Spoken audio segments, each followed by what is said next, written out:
अन्नपूर्णा माता की व्रत कथा। जय श्री कृष्णा, राधे राधे।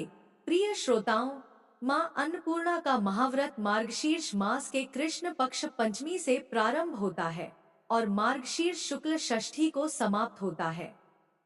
यह उत्तमोत्तम व्रत 17 दिनों का होता है और कई भक्त 21 दिन तक भी व्रत रखते हैं। यह व्रत कथा भारतीय परंपरा और धार्मिक आस्था में एक महत्वपूर्ण स्थान रखती है। यह व्रत मुख्य रूप से जीवन में सुख, समृद्धि और शांति के लिए किया जाता है। अन्नपूर्णा माता को अन्न की देवी माना जाता है और उनकी पूजा से जीवन में अन्न की कभी कमी नहीं होती है। इस व्रत को करने से व्यक्ति को न केवल भौतिक सुख सुविधाएं प्राप्त होती हैं, बल्कि आध्यात्मिक शांति और संतोष भी मिलता है। अन्नपूर्णा माता का व्रत हिंदू धर्म में विशेष महत्व रखता है। इस व्रत की कथा में अन्नपूर्णा माता और भगवान शिव के बीच का संवाद और उनकी कृपा से भक्तों को मिलने वाले लाभ का वर्णन है। इस व्रत को करने वाले व्यक्ति को यह कथा जरूर सुननी चाहिए। ऐसी मान्यता है कि इस कथा का श्रवण करने से व्यक्ति के समस्त पापों का नाश होता है और उसे पुण्य की प्राप्ति होती है। प्रिय श्रोताओं, इस वीडियो के माध्यम से आज हम आपको बताएंगे कि कैसे अन्नपूर्णा माता ने भगवान शिव को अन्न का महत्व समझाया और भक्तों को अन्न की महिमा का अनुभव कराया। इस व्रत को करने वाले व्यक्ति को सुबह स्नान करके स्वच्छ वस्त्र धारण करना चाहिए और अन्नपूर्णा माता की पूजा करनी चाहिए। इसके बाद विधि पूर्वक कथा सुननी या पढ़नी चाहिए। आइए जानते हैं इस महाव्रत कथा के बारे में। एक समय की बात है, काशीवासी धनंजय की पत्नी का नाम सुलक्षणा था। जब उसने अन्य सब सुख प्राप्त कर लिए थे, केवल निर्धनता ही उसके दुख का एकमात्र कारण थी। यह दुख उसे हर समय सताता रहता था। एक दिन सुलक्षणा ने पति से बोला, हे स्वामी, आप कुछ उद्यम करो तो काम चले। इस प्रकार कब तक हम गरीबी झेलते रहेंगे? सुलक्षणा की बात धनंजय के मन में बैठ गई और वह उसी दिन विश्वनाथ शंकर जी को प्रसन्न करने के लिए बैठ गया और कहने लगा, हे देवाधिदेव विश्वेश्वर, मुझे पूजा पाठ कुछ नहीं आता, केवल आपके अधीन हूँ। इतनी विनती करके वह 2-3 दिन भूखा प्यासा बैठा रहा। यह देखकर भगवान शंकर ने उसके कान में अन्नपूर्णा, अन्नपूर्णा, अन्नपूर्णा इस प्रकार 3 बार कहा। इतना सुनकर धनंजय सोच में पड़ गया कि कौन है और क्या कह गया। तभी मंदिर से आते ब्राह्मणों को देखकर उनसे पूछने लगा, पंडित जी, ये अन्नपूर्णा कौन है? ब्राह्मणों ने कहा, तू अन्न छोड़ बैठा है तो तू अन्न की ही बात सोचता है। जा घर जाकर अन्न ग्रहण कर। धनंजय घर गया और अपनी पत्नी से सारी बात बताई। उसकी बात सुनकर उसकी पत्नी बोली, हे नाथ, आप चिंता मत करो, स्वयं शंकर जी ने यह मंत्र दिया है, वे स्वयं ही प्रकट करेंगे। आप फिर जाकर उनकी आराधना करो। धनंजय फिर जैसा का तैसा पूजा में बैठ गया। जब रात्रि हुई तब शंकर जी ने आज्ञा दी और कहा, तू पूर्व दिशा में चला जा। इतना सुनकर वह चल दिया। पूर्व दिशा में चलता जाता और अन्नपूर्णा का नाम जपता जाता है। पूरे रास्ते वह फल खाता, झरनों का पानी पीता जाता है। इस प्रकार कितने ही दिनों तक वह चलता रहा। कुछ दिनों बाद उसे चांदी सी चमकती वन की शोभा देखने को मिली। एक बहुत ही सुंदर सरोवर देखने को मिला, जिसके किनारे पर कितनी ही अप्सराएं झुंड बनाए बैठी थी और एक कथा सुन रही थी और सब मिलकर मां अन्नपूर्णा इस प्रकार बार बार कहती थी। यह अघन मार्गशीर्ष मास की उजेली रात्रि थी और आज से ही व्रत का आरंभ था। जिस शब्द की खोज करने धनंजय निकला था, वह शब्द उसे वहां सुनने को मिला। धनंजय ने उनके पास जाकर पूछा, हे देवियों, आप यह क्या करती हो?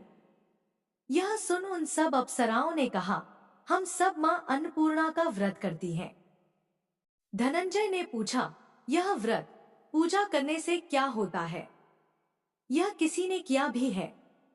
इसे कब किया जाता है? और यह कैसा व्रत है और कैसी विधि है? कृपा कर मुझे विस्तार में बताओ।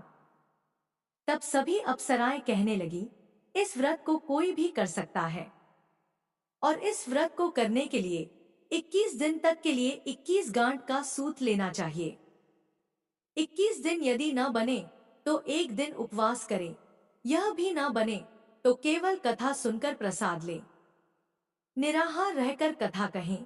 कथा सुनने वाला कोई न मिले तो पीपल के पत्तों को रख सुपारी या घृत कुमारी वृक्ष को सामने कर दीपक को साक्षी कर सूर्य, गाय, तुलसी या महादेव को बिना कथा सुनाए मुख में दाना न डालें। यदि भूल से कुछ पड़ भी जाए तो एक दिवस फिर उपवास करें। व्रत के दिन क्रोध न करें और झूठ न बोलें।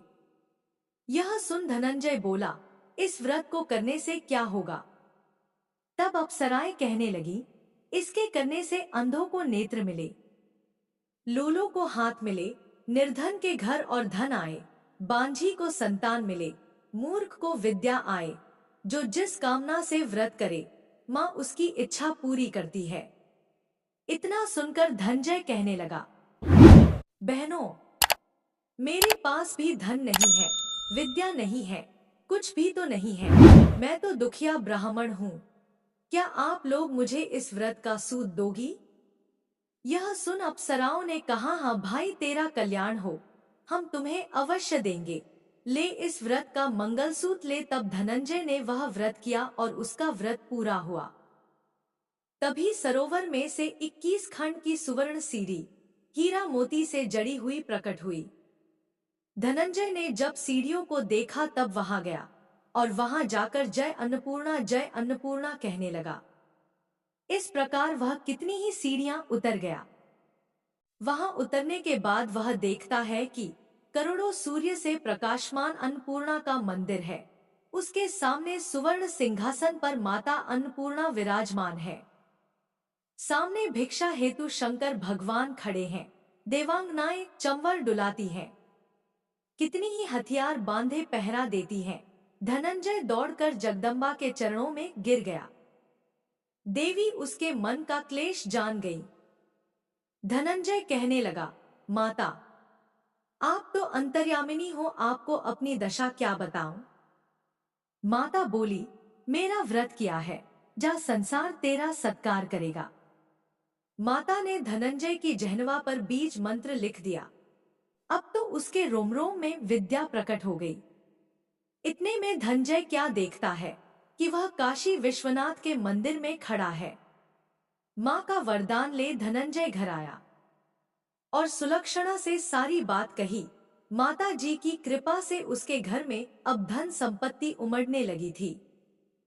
छोटा सा घर बहुत बड़ा गिना जाने लगा था। जैसे शहद के छत्ते में मक्खियां जमा होती हैं, उसी प्रकार अनेक सगे संबंधी आकर उसकी बड़ाई करने लगे और कहने लगे, इतना धन और इतना बड़ा घर किस काम का जब कोई संतान ही नहीं है? इस कमाई का कौन भोग करेगा?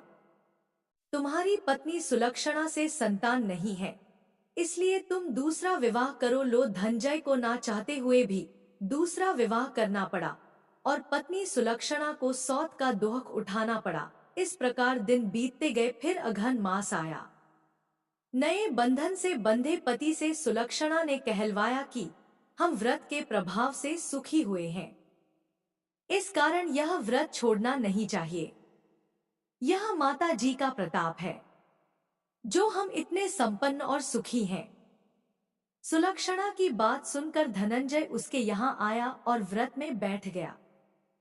नई बहू को इस व्रत की खबर नहीं थी।